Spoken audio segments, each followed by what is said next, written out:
Hello friends, my name is Alexander Asen. I am a Kundalini Yoga instructor.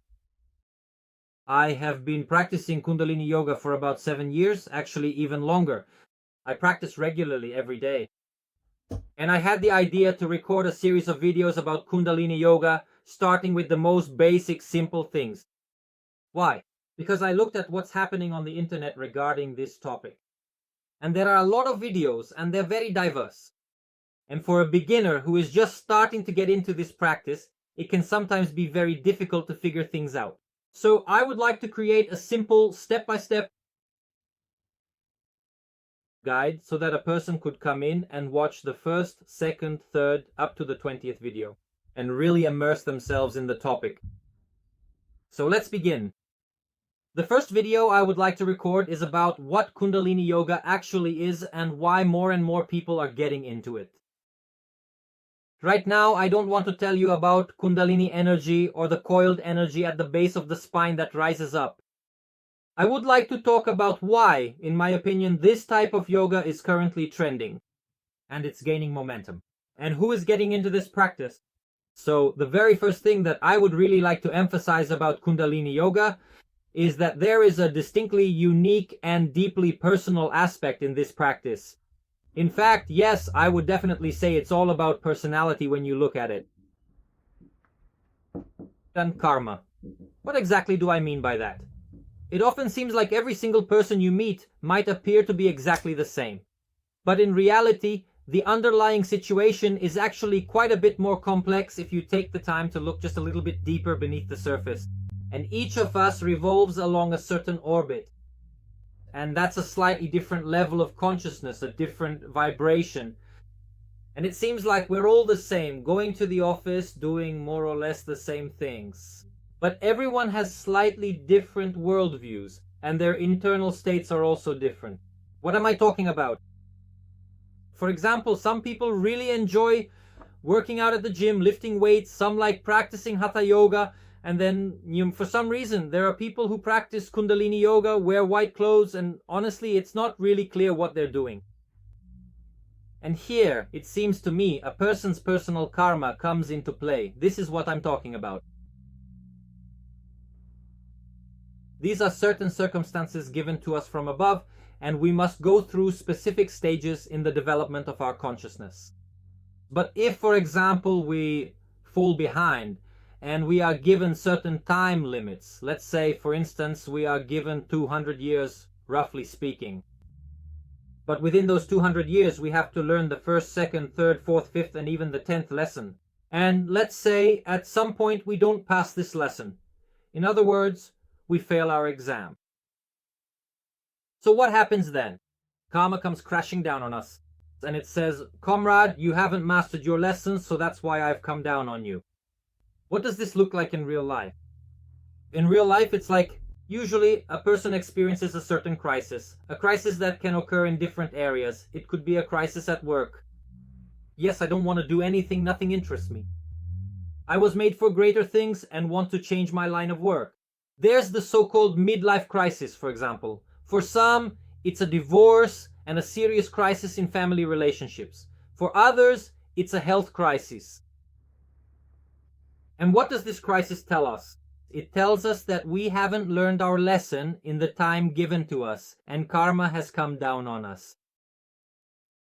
And as a rule, from what I've seen, people come to Kundalini Yoga during a certain crisis. Honestly, about 90 to 95%, I can tell you for sure, come during some kind of crisis. They feel like something has just come crashing down on them. Some kind of serious crisis has happened, and a certain transformation or breakthrough is needed. They still don't understand what it is, where they've ended up, or why, but they feel that something is wrong and that their life needs to change, and not just a little, but radically. Not just to touch something up, but to actually go and change their whole home. And this is quite a serious challenge. That's why people who come to Kundalini usually do so in the midst of a serious crisis and facing a significant challenge. Let me try to describe it another way, to make it clearer. Look, some people, it's as if they have 200 years ahead of them, and they can just keep moving along this distant orbit. And basically nothing really bothers them in this life. They live peacefully, don't bother anyone. and they just go about their usual regular business. But for these people, something is already starting to affect them, and sometimes it really shakes them up, though only occasionally and very rarely.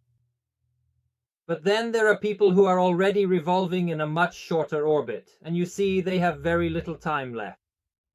I'm not talking about time in this current life, because if we look at our existence from the perspective of yoga, then it's an infinite number of reincarnations.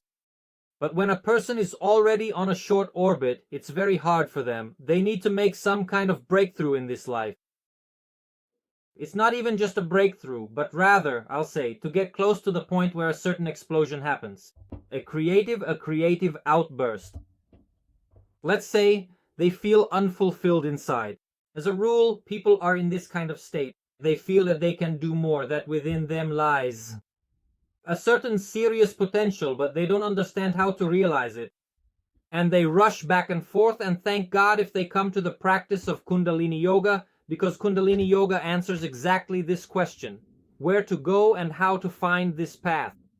And so the whole task here is to create an explosion, to bring about a transformation, and you see, to make a leap.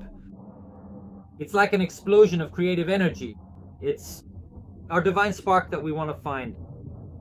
And these are the people who are striving to unleash their creative potential.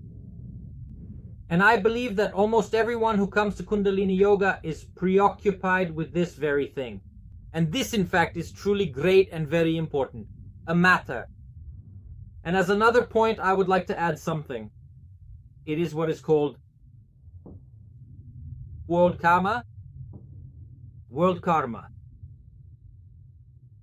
What am I talking about?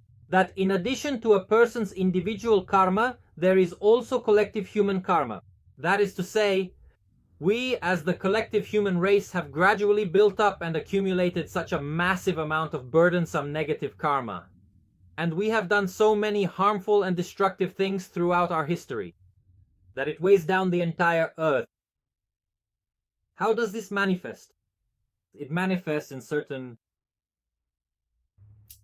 cataclysms that occur on earth. Everyone sees the pandemic, which is simply changing the rules of the game and forcing people to transform. Everyone sees the political crises that are happening. Countries are starting to come into conflict, even though it would seem it's the 20th century. Come on, guys, just come to an agreement, but no. The entire global community is once again in a deep crisis.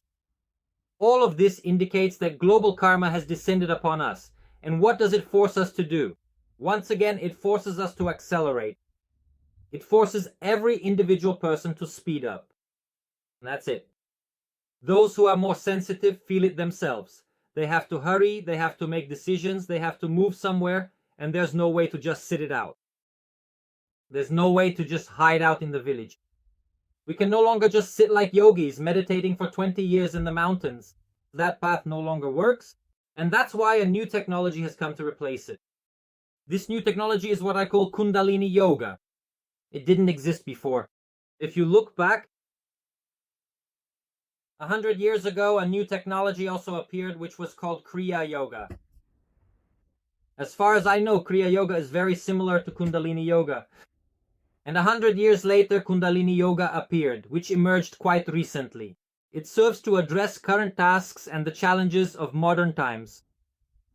Previously, humanity did not have such tools. And why? Kundalini Yoga is literally becoming the leader among yogas. It has probably already surpassed Hatha Yoga because people realize that there is a new tool specifically designed for the present time and for solving current challenges. Because we see the speed at which karma and the tasks it sets for us are accelerating. We are entering turbulence.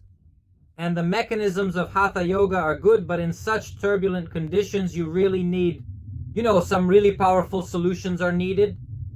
And that's why Kundalini Yoga can be called a powerful yoga, because it just grabs you by the scruff of the neck and pulls you out. If in Hatha Yoga you can practice for decades, 10, 20, 30 years, and experience a very slow, gradual, step-by-step development, then Kundalini Yoga, on the other hand, really hits you hard, like it explodes from within. Well, it's like I said, it's not exactly that it explodes, but the change in consciousness happens at a very rapid pace. That is, if before, previously it took years, even decades to reach certain realizations. But now, when people start practicing, after a month, 2, 3, they progress so quickly, their consciousness changes so fast that it's just hard to believe.